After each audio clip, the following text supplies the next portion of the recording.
Hello everyone, আসসালামু আলাইকুম। Welcome back to another blog. আজকে আপনাদের সাথে হাঁস ভুনার রেসিপি শেয়ার করব।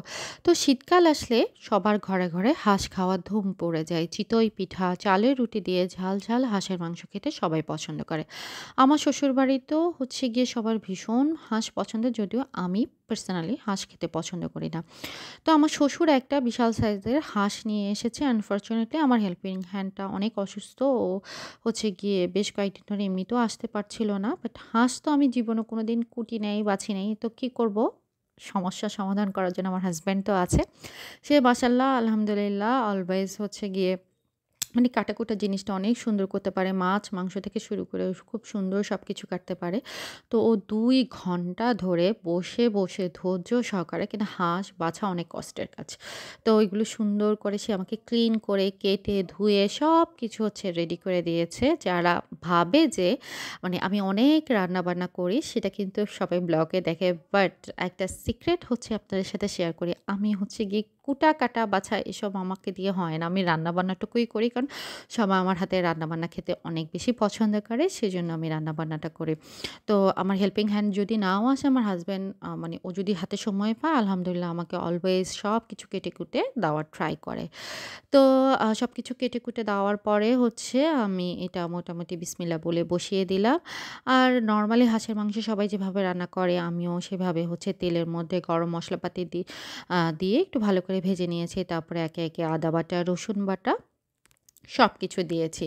আর একটা জিনিস আমি হচ্ছে সবার লাস্টে দিব, সেটা হচ্ছে গিয়ে জিরে গুঁড়ো, কারণটা বলছি। আর এখানে হচ্ছে আমি ঝাল, ঝাল খেতে চেয়েছিল বলে আ হচ্ছে গিয়ে একদম ৩ টেবল স্পুন হচ্ছে গিয়ে একটা ঝাল মরিচের গুঁড়ো দিয়েছি। যেন মানে হাঁসের মাংসটা একটু ঝাল হয়। তো মসলাটা আমি খুব ভালোভাবে হচ্ছে গিয়ে কষিয়ে নিয়েছি। যারা আমার ব্লগ দেখেন তারা তো জানেন যে মসলা আমি খুব ভালোভাবে মানে কষিয়ে গন্ধটা যখন চলে যায়, তখন হচ্ছে গিয়ে আমি সবজি বা মাংস এটা মসলার মধ্যে দেই। তো মসলাটা ভালো করে যখন তেলটা উঠে গেছে, তখন হচ্ছে গিয়ে হাঁসটা আমি দিয়েছি। হাঁসটা কিন্তু বেশ ভালো সাইজের বড় ছিল।